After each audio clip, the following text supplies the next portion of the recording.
Bismillahirrahmanirrahim. Assalamualaikum warahmatullahi wabarakatuh. Alhamdulillah.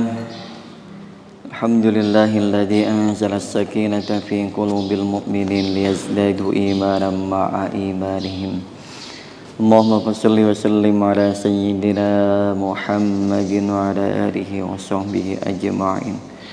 Rabbi shrah li sadri wa yassir li amri wahlul 'uqdatam min lisani yafqahu qawli waj'al li waziran min ahli.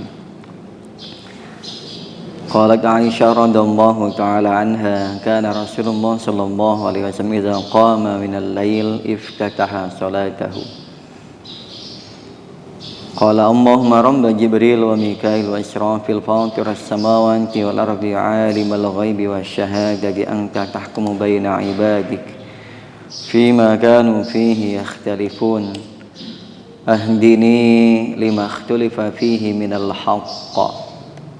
haqqi bidnika innaka tahdi man tasha'u ila siratim mustaqim. Alhamdulillah, puji serta syukur kita panjatkan kehadirat Allah Subhanahu wa taala. Salawat serta salam semoga senantiasa terlimpah curahkan keharibaan baginda Nabi besar Muhammad sallallahu alaihi wasallam. Masih melanjutkan tema yang tempo hari kemarin kita bacakan, yaitu adabun naum, adab tidur. Islam begitu indah sehingga kita sebagai umatnya diberikan aturan-aturan yang sangat ringan yang tujuannya adalah untuk kebaikan umatnya. Bahkan sampai ke dalam perkara yang mubah saja Islam mengajarkan adabnya. Karena jelas al-adab fauqal ilmi, adab di atas ilmu. Orang yang berilmu tidak memiliki adab, maka nilainya akan berkurang baik di hadapan Allah maupun di hadapan manusia. Terlebih orang yang tidak berilmu, tidak beradab. Ini yang disebut dengan biadab. Dia nggak berilmu, tidak beradab. Orang yang beradab tanpa ilmu masih akan dianggap baik meskipun dia jahil, bodoh. Tetapi ilmu juga menjadi satu kewajiban untuk kita tuntut, untuk kita cari. Adab menjadi satu kewajiban untuk kita terapkan, untuk kita amalkan dalam kehidupan kita sehari-hari. Bahkan untuk perkara yang mubah, tidur itu mubah. Urusan-urusan yang mubah saja kita diatur oleh Islam agar supaya kita menjadi orang yang beradab di dalam setiap waktu, tempat, dalam kondisi apapun. Urusan yang mubah sampai diatur adabnya sedemikian rupa. Kemarin diajarkan sebelum tidur kita agar supaya at-taharatu was-siwak, yaitu bersuci, berwudu dan juga bersiwak. Ada lagi ya'ida tahurahu wa siwakahu wa yanwil qiyam lil ibadah inda taqayyud, yaitu mempersiapkan diri dalam keadaan suci, sudah bersiwak, dan niatkan tidur kita untuk bangun malam itu untuk ibadah kepada Allah Subhanahu wa taala. Dan yang berikutnya, bila perlu dicatat wasiat kita. Karena banyak orang yang tidur itu kemudian tidak bangun kembali.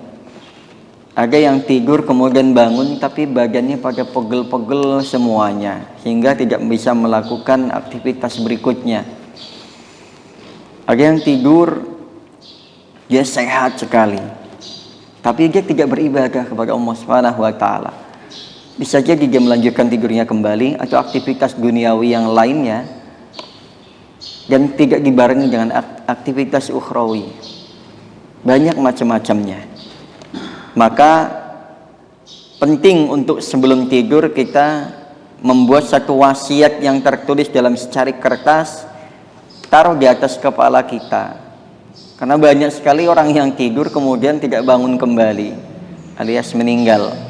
La ya'manul qabdu minan naum, yaitu seseorang tidak akan aman daripada dicabutnya nyawa dalam keadaan tertidur. Ini karena sangat banyak sekali, karena memang tidur itu adalah gambarannya adalah seperti mati. Nggak ada orang yang tidur itu kemudian hanya matanya saja yang terpejam,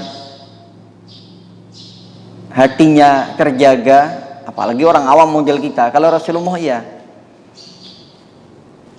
apalagi kok sampai hatinya selalu terjaga sehingga dia sadar setiap apa yang terjadi di sekitar kita. Kita nggak bisa lepas daripada itu, karena tidur gambaran daripada sebuah kematian. Ada juga yang sebelum tidur, yana maka iban min kulli dambin salimal qalbi li jamil muslimin la yahdutsu nafsuhu bidzulmin ahadin wa la ya'zimu ala ma'siyatin in istayqadha.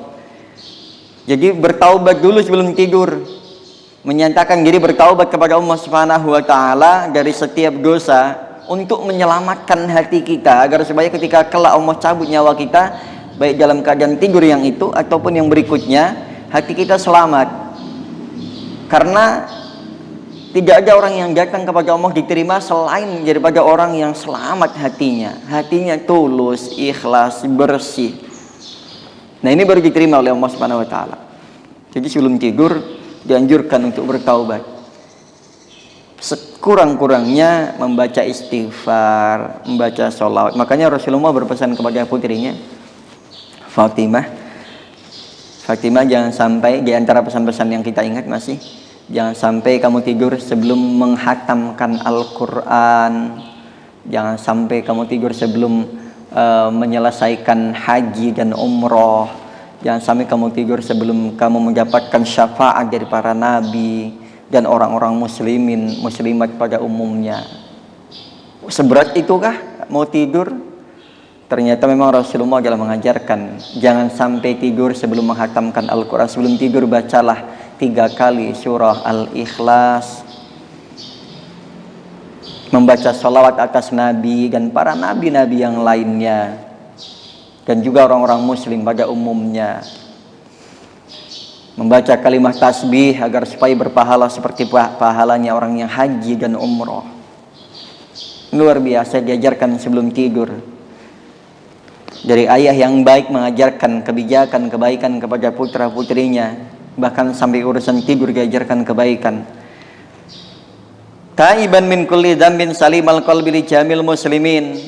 Penting juga kita sebelum kita tidur minta maaf kepada orang-orang yang kita salahi pada siang hari. Kita sama siapa saja yang tersinggung perasaannya, sampaikanlah minimal di grup, mohon maaf kalau tadi siang atau sepanjang hari tadi ada kata-kata saya yang kurang berkenan. Tapi biasanya orang-orang yang begini nanti orang lain akan menganggap, wah ini firasat nih. Biasanya ini nggak lama lagi nih.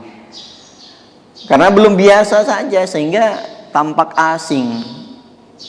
Maka kalau kita biasakan hal-hal begini akan menjadi sebuah kebaikan.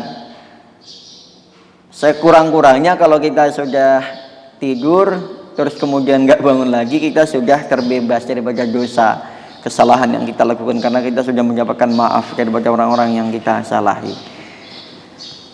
Layak justru nafsuhu bizulmin ahadin, karena bisa jadi pernah terjadi satu kejadian kezaliman terhadap seseorang yang kita lakukan, baik disengaja maupun tidak disengaja, baik secara lahir maupun secara batin, baik fisik maupun yang lainnya ya. Wala yazimu ala maksiatin in istayqadha, dan setelah bertaubat itu jangan niatan nanti bangun akan melakukan satu kesalahan. Nantilah bangun tidur mau melakukan ini itu yang sifatnya adalah maksiat, jangan. Itu janjian sama teman, besok ya kita ketemuan di sini dan lain sebagainya. Ternyata melakukan satu kemaksiatan. Yang berikutnya tasida fi tamhidil firasin na'imah, yaitu mempersiapkan atau menyengaja fi tamhidil firasin na'imah, yaitu mempersiapkan tempat tidurnya. Tapi di sini tempat tidur yang nyaman. Nggak tahu kenapa, tapi Rasulullah sendiri ketika tidur, beliau lebih senang di tempat yang kurang nyaman. Maksudnya seperti pelepah kurma, itu beliau buat alas tidur. Kenapa? Katanya agar supaya cepat bangunnya, karena kasar. Tapi di sini mempersiapkan tempat tidur yang halus. Ya mungkin barangkali agar supaya tidurnya berkualitas. Sebentar tapi berkualitas. Ya, tapi bukan berarti berbeda dengan Rasulullah. Tapi siapkanlah tempat tidur yang halus agar supaya tidurmu berkualitas, bangun tidur badan enak. Yang berikutnya, Allah yanama malam yaghlibuhun naum wa la yatakallafu istijlabihi illa idza qasada bihil isti'anah 'alal qiyam fi akhiril lail. Jangan tidur kalau belum ngantuk. Ini anjurannya. Ternyata di sini dianjurkan, jangan tidurlah yanam malam yaghlib. Jangan tidur sebelum ngantuk. Biasanya kan kita paksakan.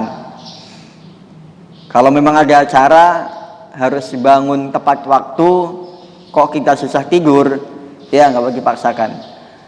Tapi kalau kita santai, ya di sini dianjurkan layana malam yaghlibuhun naum. Jangan tidur sebelum memang kantuk menjera. Siapkan aja dulu persiapan. Siapkan tempat tidur ya atau keperluan yang akan digunakan selama tidur. Nah, kemudian kalau sudah mulai kerasa ngantuk, nah ini juga yang kemudian kita ngerti. Ketika sudah mulai larut malam, kita juga nggak boleh ganggu orang misalkan, atau temen kitanya yang suntuk, yang lagi nggak bisa tidur, lagi bete di rumah, lagi boring di rumah, kemudian kita iseng-iseng lah chattingan sama teman. Belum tentu teman itu sama kayak kita yang lagi memang susah tidur juga, bisa jadi dia sedang tidak mau menerima telepon, mau menerima chattingan dari kita atau apapun itulah. Maka kalau siapa tahu dia lagi ngantuk, kita pun bertamu punya adab. Ketika bertamu kok udah agak malam, jangan nunggu dikasih kode sama tuan rumah. Kita sendiri yang harus tahu, udah malam nih, hajatnya sudah disampaikan. Kecuali memang sudah janjian untuk begadang bareng. Tapi kalau udah bertamu, apalagi kita udah tahu bahwa yang kita pertamuin itu orang yang tidurnya cepat, mungkin karena sudah faktor usia dan lain sebagainya, kita harus tahu diri juga. Jangan sampai larut malam kita baru itu. Tapi kalau memang urusan itu mendesak, sampaikan, nggak apa-apa, minta izin atau sampaikan. Atau kita udah tahu bahwa orang itu memang senangnya tidurnya tengah malam, nggak apa-apa, sesekali nggak apa-apa. Nah, wala yatakallamu istijlabihi illa idza qasada bihil isti'anah 'alal qiyam. Nah, tidur cepat itu tujuannya adalah agar supaya mudah ketika bangun. Terlebih kita akan menghidupkan waktu-waktu di sepertiga malam, di paruh malam, dan di akhir-akhir malam itu kita hidupkan waktu-waktu malam kita. Nah, ini bagus. Nah, yang berikutnya ayyanama mustaqbilal qiblah. Tidur kita dianjurkan untuk menghadap kiblat. Posisi kiblat bagaimana? Sama seperti ketika kita melihat orang yang berbaring meninggal, dibaringkan yaitu menghadap ke utara, kepalanya di wajahnya menghadapkan ke kiblat. Ini settingan tempat tidur. Kalau yang biasanya rumah kita itu kan biasanya ada yang memang kalau mau bikin rumah, kamarnya diarahkan nantinya bisa untuk menghadap seperti menghadapnya tidurnya Rasulullah, yaitu seperti yang kita lihat, kepalanya bagian utara, terus wajahnya menghadapkan ke kiblat. Sambil latihan nggak apa-apa, iya. Nah gitu. Jadi mumpung bisa geser atau posisinya dirubah seperti itu. Kadang kita kadang nggak begitu memperhatikan, itu bagian dari adab ternyata. Tapi kalau memang, tapi usahakan jangan sampai kita kakinya ke arah kiblat ini kurang bagus. Nah, ini hal-hal begitu saja sampai Islam mengajarkan sedetail itu. Yang berikutnya, doa indan naum bima warada. Berdoa ketika mau tidur, menjelang tidur, seperti doa yang pada umumnya yang kita baca. Seperti bismika Allahumma ahya wa bismika amut. Yang berikutnya, wa minhu qiraatul ikhlas, membaca surah al-ikhlas seperti yang diajarkan oleh Rasulullah kepada putrinya 3 kali. Muawwidain, yaitu al-falaq, an-nas, masing-masing 1 kali. Wa yanfusu bihinna fi yadayhi wa yamsahu bihima wajhahu wa sa'ira jasadihi. Nah, ini di sini ya, di kitab ini ya dianjurkan setelah membaca al-ikhlas, membaca al-falaq, an-nas, kemudian tangan kita ditiupkan dari bacaan itu, ucapkan ke seluruh anggota badan. Yang pertama diucapkan ya ke tangan, ke wajah, dan sa'iro jasadihi, ke seluruh anggota badan. Kenapa? Ini perisai, tujuannya untuk sebagai tembok penghalang daripada godaan-godaan yang dari luar. Memang betul, muawwidatain itu kan surat-surat yang melindungi kita daripada yang pertama minal jinnati wan nas, dari golongan jin dan manusia, dari bisikan-bisikan kejahatan yang membisikkan ke dalam dada manusia dan lain sebagainya. Dan juga al-falaq, qul a'udzu birabbil falaq, aku berlindung dari kejahatan yang datang nantinya di waktu subuh. Min syarri ma khalaq, dari kejahatan makhluk yang Allah ciptakan, makhluk apapun itu. Berlindung dari nanti waktu subuh, Tuhannya pemilik waktu subuh, dari seluruh kejahatan makhluk-makhluk yang Allah ciptakan, baik itu manusia, setan, dan makhluk-makhluk yang lainnya. Dan kejahatan apapun yang ada dalam surat itu semuanya dicakup, semuanya tiupkan ke tangan, telapak tangan, usapkan ke seluruh anggota badan kita. Ini sebagai pagar betis untuk badan kita, sehingga melindungi dari makhluk-makhluk yang niatan jahat dengan kita. Kemudian wa ayatul kursi, membaca ayat kursi seperti biasa.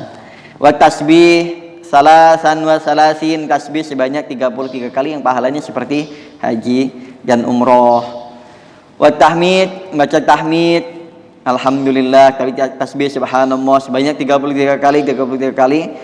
Wa kadzalika takbir, kemudian takbir sama seperti yang kita baca setelah sholat. Nah, ini penting, kadzalik. Kemudian sama halnya seperti yang dibaca, ada tasbih, tahmid, takbir, begitu juga dibaca seluruhnya. Maka sebelum tidur itu dianjurkan seperti ini.